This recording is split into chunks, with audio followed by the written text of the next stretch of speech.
Hello everyone, and welcome back to Module 3 of Chapter 13. So this is going to be our last module in the Social Psychology chapter, and today we are going to talk about attitudes, behavior, and effective communication.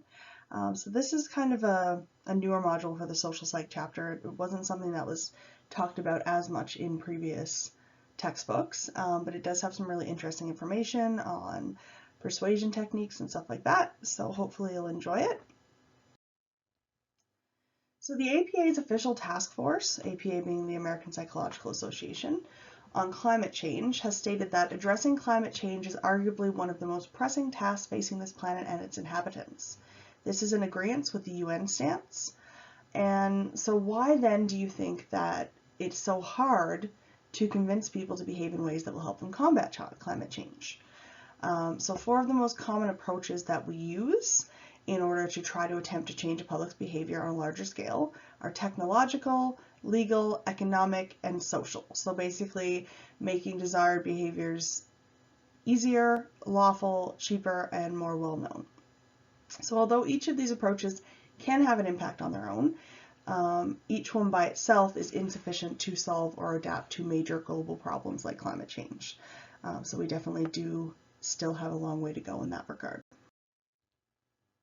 So one major issue is that even if change is suggested by the first three approaches, you must still have the support of the public at large, which requires several different social mechanisms. But for our purposes, we're going to focus on one, which is raising awareness. So the basic assumption behind raising awareness is essentially that people will generally do the right thing if they have the right information. So a lot of the time, we would assume that people aren't doing what is right because they're not really sure of what is right or they don't have the proper information. So to change behavior, you have to give people information that will help change their beliefs and their attitudes. Learning how to communicate effectively in order to influence attitudes has been a major focus of psychology for most of its history, and we've definitely learned a lot over that time about how to do so. So when we are attempting to persuade someone to do something, when we're preparing that persuasive message, it's important to understand what is likely to connect with and have an impact on your audience. So there's something called the elaboration likelihood model of persuasive communication, which predicts that when audiences are sufficiently motivated to pay attention to a message, so it's something that they actually care about, they have some kind of motivation to listen to, and they have the opportunity for careful processing, so they actually have the cognitive resources available to understand the message, they will be persuaded by the facts of the argument and the substance. So basically, if you are trying to convince somebody of something and you have a lot of the actual facts and evidence behind it, that's really only going to be really persuasive if the person actually cares about the issue and has the time and energy and resources available to kind of fully process the message that you're giving them. Unfortunately, when either of those factors are missing, people tend to be persuaded by other factors. So according to this model, information can appeal to people through two general routes, the central route and the peripheral route. So the central route would be kind of basing your argument on the facts, and then the peripheral route is basically what's going to happen if the person doesn't have the motivation or the resources to kind of comprehend the message. They may be persuaded by peripheral factors instead. So the central route to persuasion occurs when people pay close attention to the content of a message. They evaluate the evidence that's been presented and they examine the logic of the arguments. So it tends to create strong and long-lasting beliefs. So central route can be very, very powerful, but again, you kind of need the people who are listening to you to have that motivation and that kind of energy and time and resources available to kind of comprehend the message. The peripheral route to persuasion, on the other hand, states that much of the time, people are not going to pay sufficient attention to the content. They either don't have the time or they don't have the motivation. And instead, persuasion will depend upon other features that are not directly related to the message itself. So style, so how the message is delivered, who's the one delivering it, those type of things, rather than the actual substance of the message. So although persuasion through the peripheral route is usually not as powerful, it is nevertheless often superior since it's much easier. So again, you don't have to make sure the person has the motivation and the time to kind of comprehend your message. So it can be a little bit easier to use the peripheral route, even though it's not quite as powerful in some cases. So this type of persuasion can be quite dangerous, as it can make even weak arguments have an impact. Because again, in the peripheral route, it's not about the actual content. It's about the style in which it's delivered. So here's a little diagram that kind of shows those two routes to persuasion, and we'll talk about the foot in the door a little bit later. But basically, the direct route would be that central route, which means we're actually taking the information, the facts, and the logic and kind of clearly presenting our argument and persuading somebody in that way. The indirect route is the peripheral route and includes stuff like the foot in the door phenomenon, which basically, and again, we'll talk about it later, but kind of asking somebody to commit to doing something small can actually lead to getting them to be more likely to commit to doing bigger and bigger things. So it's related to the concept that we refer to as entrapment, but again, we'll talk about that a little bit later. But with the foot in the door technique and other indirect techniques like that, they don't really rely on the content or the facts of the arguments. They rely more on the style in which the message is delivered. So in order for us to use the central route effectively, we must be sure that we have the facts on our side, and we must be able to get our audience to pay close attention to our argument. So in order to do so, and this is, I've kind of mentioned these multiple times now, there are two key factors of importance, which are the motivation, so the person actually cares about your message and has a reason to want to listen to it, and the opportunity. So people are more likely to process information through the central route when they are highly motivated and have the knowledge or the expertise and the time, the money, whatever, to kind of understand the information. So with these factors in mind, we're going to examine some of the key strategies for maximizing the central route, which include making it personal, things that are called values appeals, and one versus two-sided messages. So first we'll talk about making it personal. So imagine for a moment that your friend has some juicy, scandalous gossip to tell you. What might influence your desire to obtain this information? So if I told you that your friend has some hot gossip, what's going to make you determine whether or not you care about listening to what they're going to say? So one of the things that comes from that is, people will say, well, if it has something to do with something that concerns me or someone that I care about or something like that. And so making a message self-relevant, so relevant to you personally, is crucial in terms of motivating people to care and pay attention. Even a simple perspective shift can make a difference. So for example, there's a cable station called CATV, and they had two different conditions. They had the imagination or information only versus the imagination condition. And so basically they were advertising their services. And I'm going to read you what the textbook says for each condition. So the first was an information only appeal. So basically they said CATV will provide a broader entertainment and information services to its subscribers. Used properly, a person can plan in advance to enjoy events offered. Instead of spending money on the babysitter and gas and putting up with the hassles of going out, more time can be spent at home with family, alone, or with friends. So you can see how it's like information only. It doesn't really make it personal. It doesn't really appeal to the person who's listening specifically. It basically just says a person can plan for these things. The second group was an imagination condition in which the homeowners received this appeal. So it was kind of it was appealing more to them and asking them to kind of imagine what something might be like. So it says, take a moment and imagine how CATV will provide you with broader entertainment and information service. When you use it properly, you will be able to plan in advance which of the events offered you wish to enjoy. Take a moment and think of how, instead of spending money on the babysitter and gas, and then having to put up with the hassles of going out, you will be able to spend your time at home with your family, alone, or with your friends. So you can see how in that condition it's asking you to imagine how it would affect you, instead of just saying, a person or people can do this. And we saw that in that type of study, that imagination condition was much more effective in terms of getting people to kind of want to sign up for the CATV, which is like the cable station. And so it says that in the information only condition, they only had about 19.5% of people who signed up. In the imagination condition, 47% of people subscribed, and simply because of the way that they were asked, that it was more of a personal appeal rather than just kind of an information. So this power has been explained by construal level theory, which describes how information affects us differently depending on our psychological distance from the information. So information that is specific, personal, and described in terms of concrete details feels more personal to us than information that is more general, impersonal, and described in more abstract terms. So an additional challenge that might be faced when attempting to warn people about something like climate change or really any other kind of important global concern is that it is difficult to show how people will be affected by this issue.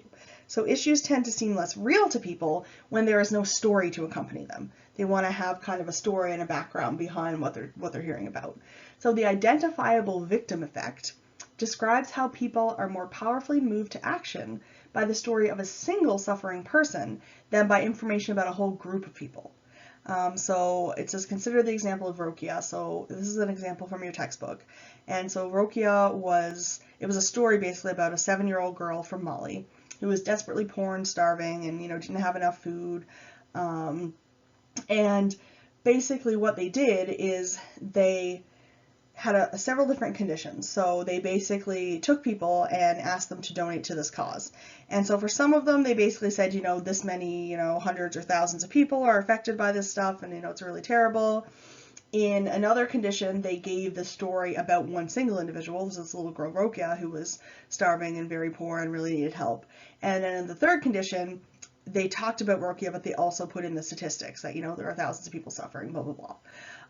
And so basically what they found is that people were much more willing to donate more money when reading about that specific victim. So this example of Rokia, than they were when they heard just the statistics alone. And that one is kind of unsurprising because obviously, it kind of makes it more personal if you have a specific person's case that you're talking about. But what was even more surprising was that even when the story about Rokia was combined with the statistics, it actually didn't do as well as the story about her alone. And so that kind of seemed to indicate that basically when you're trying to use the facts of the argument, so when you're talking about the statistics, that kind of appeals more to that central route.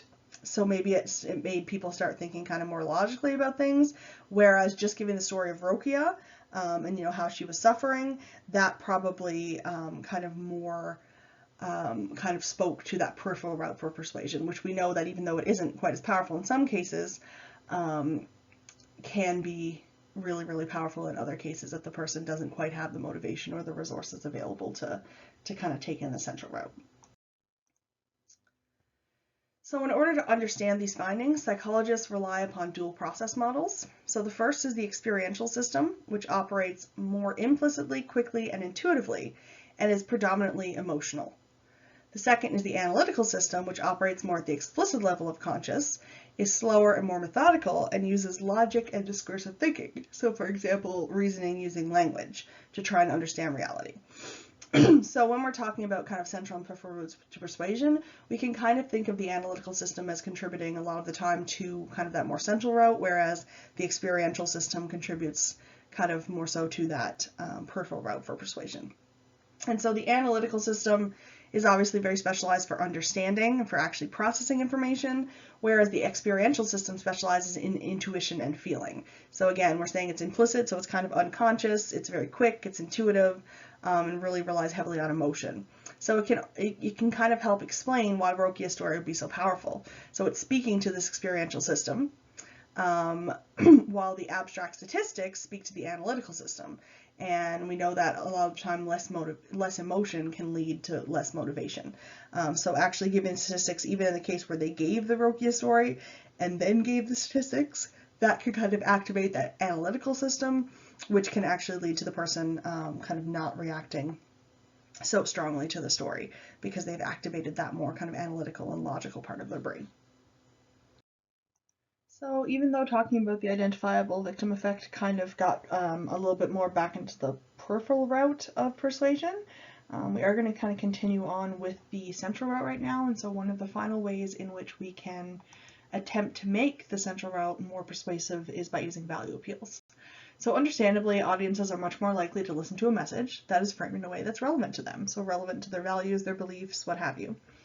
Researchers have uncovered 3 major value frames that are relevant to environmental discussion. So if we're going to specifically talk about, the environment, global warming, climate change, things like that, there are 3 different dimensions that we should probably kind of try to focus on, which would be biospheric, social altruistic, and egotistical. So unfortunately, our egotistic values are often at odds with our biospheric and our social altruistic. So egotistic would be kind of more self-centered, right? Focused on the self, versus social altruistic is kind of for the benefit of others. And biospheric, of course, would be for the benefit of the biosphere, so kind of like the environment. So it's possible that environmental messages will be more motivating if they were framed in egotistic terms. So not so much how they can help, other people or help the planet, but how they can help the individual themselves. So for example, maybe we could, try to emphasize the negative aspects of global warming, climate change, things like that, by focusing on things such as financial savings that you would have if you were able to kind of engage in kind of greener technology, maybe not use as much electricity, that type of thing. Personal empowerment in terms of, feeling like you are making a difference and you are motivated to kind of make that change. Economic opportunities, so financial incentives, again, or kind of jobs and things like that. And then even things like fun and friendship. So if we're able to kind of focus on the things that the individual values themselves and kind of relate that in some way to the goal that we're hoping to achieve, then that can be really helpful in terms of kind of persuading someone to see your point of view. Now I want to talk briefly about one-sided versus two-sided messages. So on one hand, if someone takes a very straightforward values approach, where they're basically just saying, this is why you should do this, and just listing a bunch of facts, it might kind of sound preachy.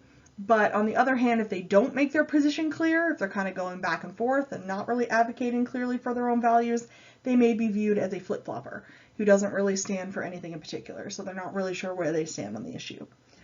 A lot of people would think that a one-sided message would be strongest, so kind of stating the facts from your point of view and how you see it, and that's kind of it. But it is actually more persuasive to acknowledge and refute opposing arguments. So if you are on one side of an issue, say you're arguing, for increased awareness of global warming, climate change, what have you, and kind of increasing people's motivation to engage in environmentally friendly behaviors.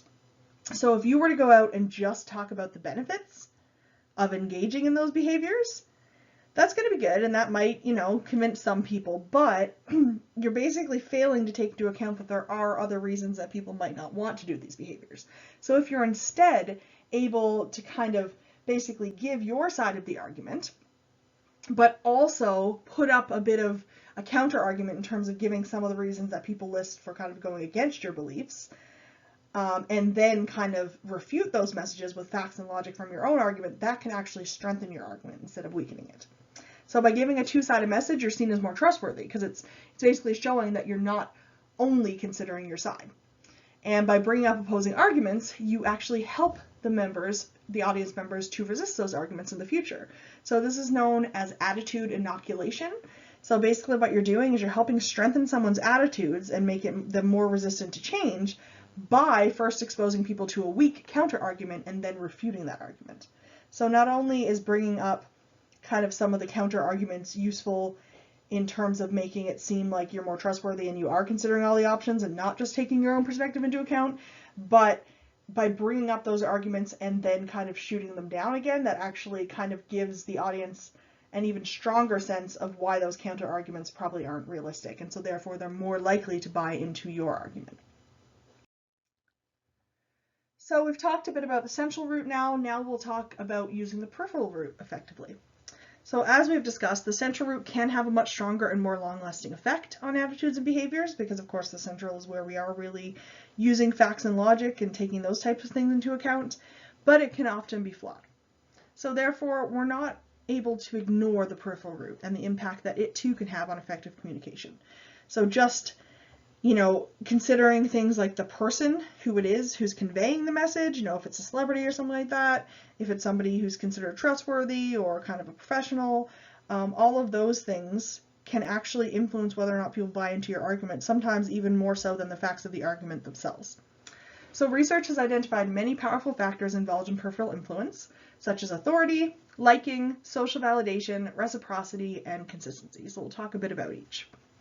So for authority, essentially, kind of like I was just saying, if we use an expert or an authority figure, so if you want someone to, believe and I keep going back to the climate change example because that's the one that was kind of given in the textbook, but if you want somebody to truly believe in the effects of climate change, using somebody who actually has, a PhD in biology or environmental sciences from like Harvard or somewhere like that, that's going to make that message more believable, right? So even though, the facts of the message, they're going to be, in that case, obviously probably using the valid facts, having them, state who they are and where they're from and kind of give that sense of authority can actually create a really powerful influence on whether or not the audience believes as well.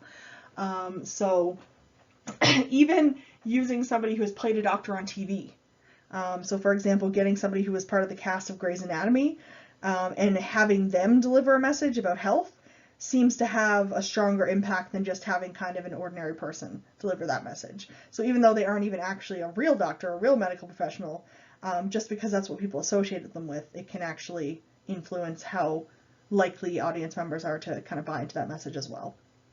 And having men in suits, somebody who looks like they're in power, gives a sense of authority. You might remember back to when we talked about Milgram's shock experiment, and I believe I mentioned to you that if the person who was kind of giving the instructions, so saying, you must continue with the experiment, if they were a plainclothes man or woman, they weren't as likely to elicit that same level of obedience as if it was kind of a man in like a white lab coat who looked like he was, a professional and someone who should be in charge of the research. So appearance can make a big impact on how likely people are to buy into your message. Liking is another factor that can really influence kind of that peripheral route of persuasion. So for example, we basically tend to believe people who we like. So for example, if we use attractive fundraisers, so you go to like, say, a dinner that's kind of fundraising for a specific society or something, and if you have people going around and collecting donations, we actually do see that attractive fundraisers will actually get more donations made to them. So in one particular study, it was shown that I believe that attractive fundraisers were able to elicit donations from 42% of people that they kind of approached versus the ones who I guess weren't considered as attractive were only able to elicit donations from about 23%. The familiarity effect can also be really important. So we have a tendency to hold more positive attitudes towards things that we are more familiar with, so people or things. This is something that's been shown across cultures, species, and even states of consciousness. And there's a related phenomenon known as the validity effect, that not only do we tend to like people or like things the more we encounter them, we also tend to be more likely to believe them. So we tend to believe that something is true if we've heard it over and over again. And for this, I always think of the example of Facebook. You get people who are kind of sharing these viral posts and stuff, and a lot of the time there's a lot of really bad kind of inaccuracies. But at the same time, people tend to buy into it because they keep seeing it over and over and over again. They're like, well, if there's so many people that are sharing this, and all these people, must believe in this, so therefore it's, it kind of makes you feel like it must be more likely to be true. So the more you encounter something, it tends to make you like it more, and also to kind of trust it more, or think that it's more valid. Then we have social validation. So we often, as humans, we're very social creatures, and we often kind of use the behaviors of others to help guide what we should do. So for example, if you think of like, a best-selling book or kind of a chart-topping album, a lot of people will go and buy those things simply because they made it to the top of the chart, so because other people like them. We tend to kind of take a lot of the cues for our behaviors and our beliefs and things like that from the people around us. So, that we tend to kind of do things that we know we're going to be kind of validated for in terms of other people also having the same opinions and same beliefs. Another example could be a petition with many signatures. So for example, if you're going around with a petition and you say, can you sign my petition for whatever cause, and there's no signatures on it, people are less likely to sign than if you have a petition that already has, say, 100 signatures on it. Because again, it's that social validation. It's like, well, these other people all agree with it, so I should probably agree with it too.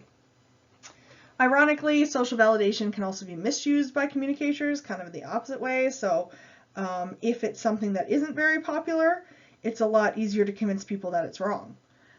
So for example, if somebody comes out with like, a really great medical breakthrough or something, but only, so many people have heard of it and believe in it, then it's going to be a lot harder to convince people that it's real, because you could just say, well, nobody's even really heard of this, so like, how are you sure that it's even legitimate? It's a lot easier to kind of make people doubt the authenticity of something that doesn't necessarily have a lot of support behind it initially, even though it may be something that's going to turn out to be really great and beneficial. Reciprocity is kind of another major factor in terms of using that peripheral route effectively. So all cultures have a strong social norm that tends to obligate people to repay others for what they have received. So for example, when stores try to give you free samples of things, they do so in the hopes that if they're giving you this little sample of something, that would make you feel kind of more like you should now kind of reciprocate by buying some of that thing if you like it. Pharmaceutical companies can also kind of do the same thing. They can provide a bunch of different incentives and things to different doctors and clinics that use their products, and in turn they're hoping to gain the business of that clinic or that doctor. So reciprocity is often used in a two-step manner called the door in the face technique. And so basically a lot of the time it's kind of counterintuitive, but asking for something big, so something maybe even bigger than what you actually want, can actually make it far more likely that the person will then respond positively to a smaller request afterwards. So the logic is basically that, once somebody's lowered their request, then you will feel more obligated to meet them part way. So if your kid says, can I have $100 to go buy like a new video game, and you say no, and they say, well, can I have $5 to go get some candy, you're probably more likely to say yes then, because you're like, okay, well, they already lowered their expectation, so maybe I should kind of give in and give them a little something. And so there was a really interesting study done with kind of chaperoning for this. So basically they asked people if they would be willing to volunteer to chaperone a trip for inmates from a local prison to go to the zoo. And basically, when they were asked outright like that, whether or not they would just supervise a trip to the zoo, only 17% of people said yes. But then for another group of people, they basically said, would you be willing to devote 2 weeks of your life, 2 hours of your week for the next 2 years to being like kind of a counselor for a juvenile detention center? So kind of a much larger commitment than just going on a day trip to the zoo. And after asking that, of course, everyone said no, because that's a really major commitment to ask of somebody. But then when they followed it up with a request saying, well, would you be able to at least chaperone this trip to the zoo? 50% said yes. So they almost tripled the amount of people saying yes simply by asking for something much larger first, because then you can see it kind of makes the person kind of feel like they have to kind of bargain, right? So, well, they already turned down one thing, so maybe they should meet the person halfway and kind of do the smaller thing that's asked of them next.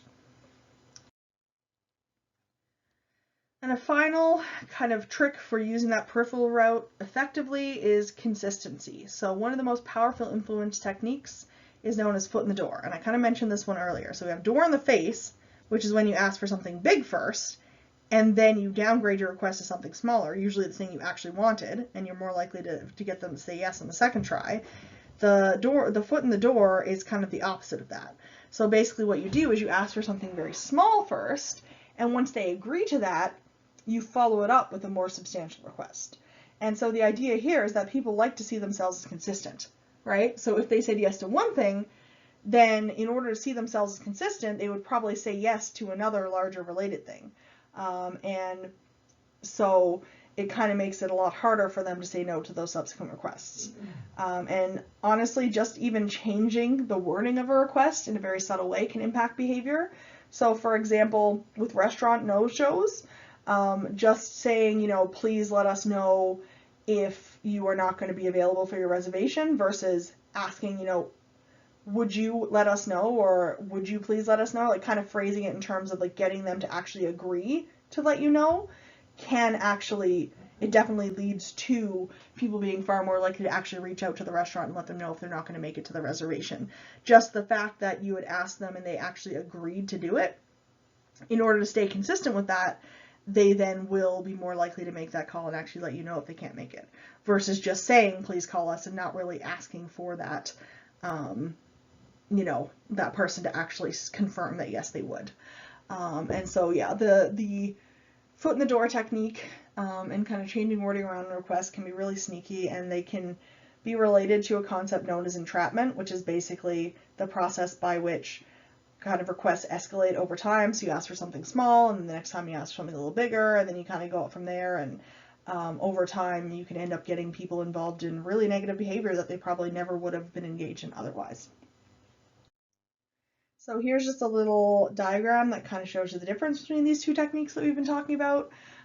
So for example, the first one at the top is the foot in the door technique. It starts with a small request and then moves to a larger request. So would you sign a petition for this cause?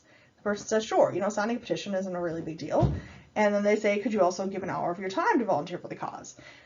And because you've already asked the person to sign the petition, and they've kind of indicated sure they would, so they probably have some belief in that cause, then they are more likely to then subsequently say, yeah, sure, I will. And then, maybe from there, you might ask them, would you make this a weekly commitment and start volunteering once a week? And you can see how it can kind of escalate like that. The door in the face technique is similar to the example I was giving about the zoo outing. So asking someone for a bigger thing first, and then appearing to kind of settle for a smaller one. Often it is the actual thing that the person wanted all along. So saying something like, would you be willing to volunteer 4 days each week to help our cause, which of course is a really big commitment. If the person says no, then you say, well, how about just spending an hour with us this Saturday afternoon? And they're more likely to say yes in that case because they feel bad, for turning down the initial request, so they figure they should compromise and go for the lesser request, even though it could have been the intention to only ask them for that Saturday afternoon commitment to begin with. So as just mentioned, the reason the foot in the door technique is so powerful is because we generally have a need to be psychologically consistent. So we kind of talked about that. You don't want to say one thing and then do another. So if you say, yes, I'm going to sign this position because I agree with this cause, but then you disagree with volunteering for an hour, that kind of causes you to be in a state of psychological inconsistency, and that doesn't feel very good. So much of the time we maintain this sense of consistency by letting our beliefs and attitudes guide our behaviors.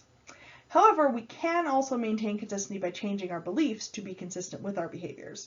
So sometimes if we're doing something that we might consider personally wrong, we might kind of rationalize with ourselves and change the belief that we have in order to make the behavior more acceptable. For example, if someone thinks that smoking is awful, but then they had a few drinks one weekend and they lit up a cigarette and now they smoke occasionally, then if that's that behavior that they want to kind of continue engaging in, then they might change their belief to think, oh, smoking's not that bad if I only do it every now and then. So when we're in a state of cognitive dissonance, which means that we're holding inconsistent beliefs or we're performing a behavior that's inconsistent with our beliefs, we are kind of motivated to make a change in either the beliefs or the behaviors in that case.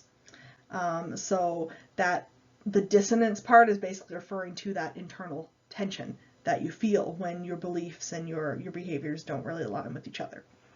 So we're then motivated to reduce the tension in whatever way we can. So for example, your textbook gives a really interesting example of essentially what amounts to a cult leader, Marian Keech. And she essentially decided that there was a specific day where basically the world was going to be destroyed. It was going to be kind of like an Armageddon scenario. But she had been in communication with these aliens from whatever planet, and they were going to save her and her followers as long as, they prayed really hard and they tried their best to kind of like, live in the proper way and things like that. So these followers of Marian Keech, they basically gave up all their possessions, they quit their jobs, all these things, because they were convinced that on this day, when kind of the rapture happened, they were going to be kind of teleported up into the spaceship and taken away by these aliens, and they were going to be taken care of for being so faithful to this belief. And so essentially what happened, as you probably expect, is the day came and went and nothing happened. And of course you've got all these people who now have devoted so much of their life to supporting this cause, and now they're left with, no jobs, probably nowhere to live.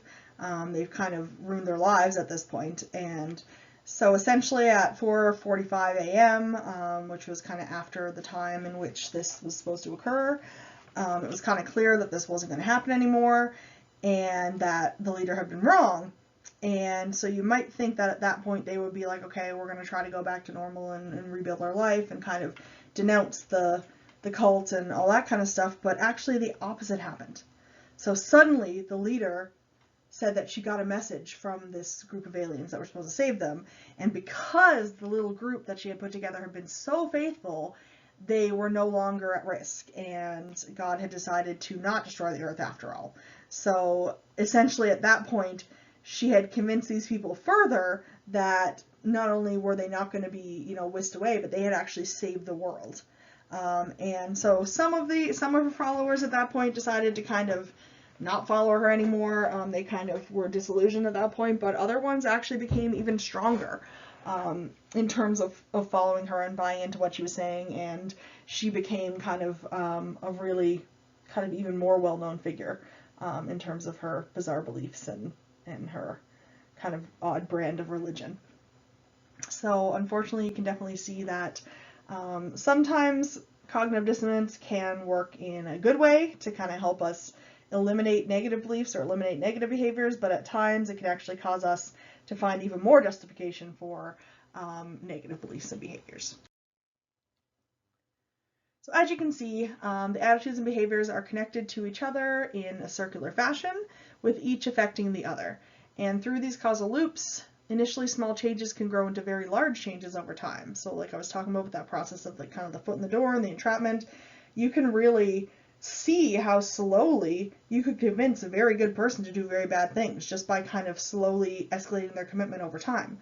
And so with regards to climate change, which is kind of our example throughout this chapter, the hope for many decades is that a foot in the door approach would build increasingly pro-environmental attitudes, so kind of have a bit of a spillover effect. You know, the more we kind of get people to do the little things like engaging in recycling and things like that, they were hoping that kind of over time that would escalate to a greater commitment to environmental awareness and safety. Unfortunately, the strategy seems most effective for very similar behaviors, but doesn't really reliably spill over to a wider range of behaviors.